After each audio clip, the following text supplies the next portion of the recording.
আফগানিস্তানের বিরুদ্ধে এক ঐতিহাসিক টেস্ট ম্যাচের জয় ভারতের। মানছি এই টেস্টটার কোনো মাহাত্ম্য সেরকম নেই বা এটা ডাব্লিউটিসির যে সার্কেল সেই সার্কেলের অংশও নয়, বাট এটা একটা খুবই গুরুত্বপূর্ণ টেস্ট ভারতের জন্য, ভারতীয় প্লেয়ারের জন্য। এবং এই টেস্টের সবথেকে মেন হাইলাইট হলো মানব সুতার, যে তার ডেবিউ ম্যাচেই প্রথম ইনিংসে 6টা উইকেট এবং সেকেন্ড ইনিংসে একটা, টোটাল 7টা উইকেট নিয়ে এই ম্যাচের প্লেয়ার অফ দ্য ম্যাচ তো হয়েছেই, তার সঙ্গে একটা রেকর্ডও করেছে ভারতীয় ক্রিকেটের ইতিহাসে। তো সেই সব কিছু নিয়ে ছোট্ট করে আলোচনা করবো আজকে এই ভিডিওটা নিয়ে। তো ভিডিওটা অবশ্যই তোমরা শেষ পর্যন্ত দেখবে, আর এরকমই cricket related news, update, analysis video সবার আগে পাওয়ার জন্য চ্যানেলটিকে সাবস্ক্রাইব করে নিও, তার সাথে আমাদের টেলিগ্রামেও যুক্ত হয়ে যেও। সো চলো ভিডিওটা শুরু করা যাক। তো ভিডিও শুরুতেই প্রথমে কথা বলবো, ভারত এই টেস্টে প্রথম টসে জিতে ব্যাট করার সিদ্ধান্ত নিয়েছিল। সবথেকে ভালো ডিসিশন, শুভমান গিলের ভালো ডিসিশন, কোচের ভালো ডিসিশন। তো ভারত প্রথমেই একটা বিরাট স্কোরের পাহাড় তৈরি করে, যেখানে আফগানিস্তান ব্যাট করতে নেমে তারা প্রথমে তো অল উইকেট হয়ে যায়, তারপরে আবারও অল উইকেট হয়ে যায় এবং এক ইনিংসেই ভারত, এক ইনিংস এবং 300 রানের মধ্যে এই ম্যাচটা জিতে যায়, যেটা হচ্ছে ভারতের ঘরের মাঠে সবথেকে বড় মার্জিনের টেস্ট ম্যাচ জয়। এবার এই টেস্ট ম্যাচটা অতটা গুরুত্বপূর্ণ না হলেও ভারতের কয়েকটা প্লেয়ারের জন্য খুবই গুরুত্বপূর্ণ ছিল এই টেস্ট ম্যাচটা। যেখানে প্রথমেই যাকে নিয়ে কথা বলবো সেটা হচ্ছে মানব সুতার। What a find! যখন ভারতীয় দলের তাকে নেওয়া হয়েছিল এই স্কোয়াডে, সেখানে সবাই বলেছিল যে গুজরাট টাইটান্সের কোটা, হয়তো আমিও মনে মনে ভেবেছিলাম বা তোমরা অনেকেই ভেবেছিলে, বাট যেটা হলো বা যেটা করা হলো, এখন তো মনে হচ্ছে গুজরাট টাইটান্স কোটা হওয়ার জন্যই সব থেকে ভালো। এবং মানব সুতার যে রেকর্ডটা করলো, একটা বিরাট বড় রেকর্ড, যে এই দশকে ভারতীয়দের মধ্যে যারা টেস্ট ডেবিউ করে প্লেয়ার অফ দ্য ম্যাচ হয়েছে এবং প্রথম ম্যাচেই 6+ উইকেট নিয়েছে, তাদের মধ্যে 1 নম্বরে ছিল রবি অশ্বিন এবং 2 নম্বরে রয়েছে মানব সুতার। এবং হোয়াট এ স্পেল! সে শুধু বলে নয়, ব্যাটেও রান করেছে। আমরা জানি সে একজন বোলিং অলরাউন্ডার। প্রথম ইনিংসে সে 6টা উইকেট, সেকেন্ড ইনিংসে সে 1টা উইকেট নিয়েছে। এবং মানছি টিমটা আফগানিস্তান বা অতটাও ভালো টিম নয়, বাট সেও প্রথম কথা তার ডেবিউ করছিল বা ডেবিউ ম্যাচ ছিল, অবশ্যই পেসার ছিল। তা সত্ত্বেও তার যে বোলিং, যারা দেখেছো তারা হয়তো জানবে যে তার বলে, যে আমরা অনেক দিন পর ভারতীয় স্কোয়াডে বা ভারতীয় টিমে একটা প্রপার স্পিনার দেখলাম, যার বল ড্রিফট করে, স্পিন রয়েছে, টার্ন রয়েছে, প্লাস তোমার স্পিডও রয়েছে, প্রায় 90-এর আশেপাশে মতো স্পিডও রয়েছে। তো ওভারঅল সব কিছু মিলিয়ে একটা ভালো কম্বিনেশন বলতে পারো তার বোলিংয়ে, যেটা ভারত, যেরকম একটা বোলার ভারত এতদিন ধরে খুঁজছিল যে কিছুটা ব্যাটিংয়ে ব্যাকআপও দেবে, সেরকমই একজন বোলারকে ভারত পেয়ে গেল। এবং অবশ্যই এর দিকে নজর থাকবে ভবিষ্যতে, সামনে যে শ্রীলঙ্কা সিরিজ আছে সেই শ্রীলঙ্কা সিরিজে অবশ্যই নজর থাকবে, আশা করি চান্স পাবে বা প্লেইং 11-ও হয়তো থাকবে।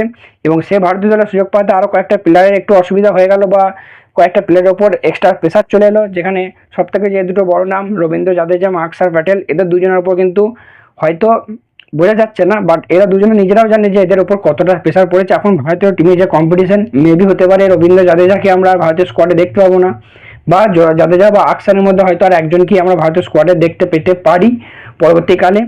তো এটা অবশ্যই মানব সুতারের জন্য গুরুত্বপূর্ণ ছিল। বাকি আরও কয়েকটা প্লেয়ারের জন্য এই টেস্টটা বেশ কয়েকটা গুরুত্বপূর্ণ ছিল। যেমন সাই সুদর্শন যেভাবে তোমার সুযোগ পেয়েছে, বোধহয় 11টা মতো ম্যাচ খেলেছে, সেইভাবে নিজেকে প্রুভ করতে পারেনি। তার যে এভারেজ এতদিন পর্যন্ত ওই 28-29 মতোই ছিল, যদিও সে ইংল্যান্ডের মতো মাঠে খেলেছে, সেখানে অবশ্যই তার প্রথম সিরিজ ছিল, অবশ্যই প্রেসার ছিল, সেই জন্য ভালো পারফরমেন্স করতে পারেনি।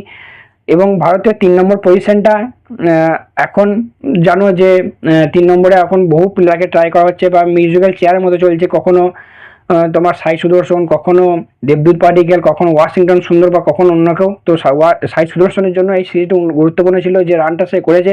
আশা করি ভবিষ্যতেও তাকে আরও বেশ কয়েকটা সিরিজে ট্রাই করবে। যে পারফরমেন্সটা সে করেছে, গৌতম গম্ভীর বলেও দিয়েছে যে ইন্টারভিউতে, যে তাকে খুব একটা সুযোগ দেওয়া হয়নি বা সে খুব একটা ভালো সুযোগ পায়নি নিজেকে প্রুভ করার মতো, আমরা লং টার্ম তার সাথে দেখবো। তো সেরকমটাই মনে হচ্ছে। অবশ্যই সাই সুদর্শনের জন্য এটা কিন্তু গুরুত্বপূর্ণ একটা টেস্ট ছিল।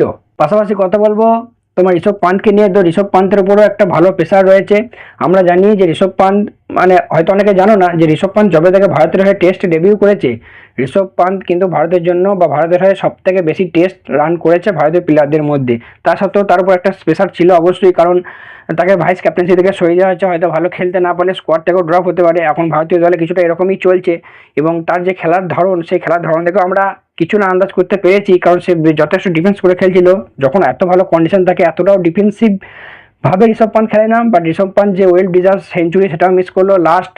মানে ঋষভ পান্থের যদি টেস্ট ইনিংসগুলো দেখো, 80 থেকে 90 মোটামুটি 7 থেকে 8 বার আউট হয়ে গেছে সেঞ্চুরি না পেয়ে। তো ঋষভ পান্থের জন্য এটা অবশ্যই একটা গুরুত্বপূর্ণ ম্যাচ ছিল। নেক্সট যাকে নিয়ে কথা বলবো ওয়াশিংটন সুন্দরকে যদি অ্যাজ এ ব্যাটার হিসেবে ধরি, সে যথেষ্ট ভালো প্রুভ করেছে নিজেকে। যদি অশ্বিনের সঙ্গে তুলনা করি, তুলনার দিকে যাবো না, তাও বলছি যদি অশ্বিনের মতো সে সুযোগ পায়, অবশ্যই ব্যাটিংয়ের দিক থেকে অশ্বিনকে অনেকটাই ছাড়িয়ে যাবে বা অনেকটা উপরে পৌঁছে যাবে ব্যাটিংয়ের দিক থেকে বা রান করার দিক থেকে। বাট বলিং এখনো পর্যন্ত ওয়াশিংটন সুন্দর সেভাবে নিজেকে প্রুভ করতে পারেনি। বাট তার যেটা তোমার কেরিয়ারের যে স্ট্যাট রয়েছে, যেটা থেকে সবসময় প্লেয়ারদেরকে বিচার করা হয়, তো সেই কেরিয়ার স্ট্যাটে বোলিংয়ের দিক ডিপার্টমেন্টটাই সে কিন্তু এখনও অতটাও ইমপ্রুভ নয়, বা দেখলে অতটাও ইমপ্রেসিভ কিছু লাগবে না। বাট সে সেকেন্ড ইনিংস আজকে 4টে উইকেট নিয়েছে, হয়তো 5 আরও পেতে পারতো। তো এটা অবশ্যই ফার্স্ট ইনিংস হয়তো উইকেট পায়নি, বাট সেকেন্ড ইনিংসে যে 4টে উইকেট পেয়েছে, এটা অবশ্যই তাকে কনফিডেন্স দেবে এবং সেও কিন্তু আমাদের ভারতীয় স্কোয়াডের জন্য বা পরবর্তীকালে সিরিজের জন্য অবশ্যই গুরুত্বপূর্ণ হবে। বাকি কুলদীপের জন্য একটা গুরুত্বপূর্ণ সিরিজ ছিল। কুলদীপেরও যে টেস্ট কেরিয়ার, বা টেস্ট বলবো না, পুরো ইন্টারন্যাশনাল কেরিয়ার, কখনো কুলদীপ ড্রপ হয়, কখনো তার খেলানো হয়, কখনো খেলানো হয় না। সে নিজেকে সেভাবে প্রমাণ করতেও পারে না বা সেভাবে সুযোগ পায় না। তো কুলদীপের জন্য এটা একটা গুরুত্বপূর্ণ টেস্ট ম্যাচ ছিল। সে এই ম্যাচেও যথেষ্ট উইকেট নিয়েছে, সেকেন্ড ইনিংসে বোধহয় 3টে উইকেট নিয়েছে। কুলদীপের জন্য এটা একটা গুরুত্বপূর্ণ টেস্ট ম্যাচ ছিল নিজেকে ভারতীয় দলে রাখার জন্য বা নিজেকে প্রুভ করার জন্য। পাশাপাশি প্রসিদ্ধ কৃষ্ণা, কারণ প্রসিদ্ধ কৃষ্ণার কথাটা এই কারণেই বলছি যে যখন জসপ্রীত বুমরা চলে আসবে, সেই সময় কিন্তু প্রসিদ্ধ কৃষ্ণা প্লেইং 11-এ থাকবে না, বুমরাই প্লেইং 11-এ থাকবে বা ফার্স্ট চয়েস থাকবে অবভিয়াসলি। তো প্রসিদ্ধ কৃষ্ণা যে ভারতীয় দলে ঠিকই থাকার জন্য এটা কিন্তু গুরুত্বপূর্ণ একটা টেস্ট ম্যাচ ছিল। সেও ভালো স্পেল করেছে, প্রথম ইনিংসে উইকেট পেয়েছে, সেকেন্ড ইনিংসেও 2 না 3টে উইকেট নিয়েছে।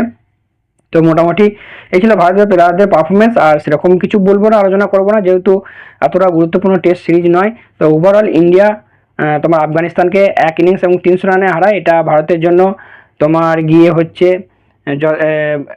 ঘরের মাঠে একটা বিগেস্ট যে মার্জিন, সেটা বলতে পারো বিগেস্ট মার্জিন এই ম্যাচটা জিতলো।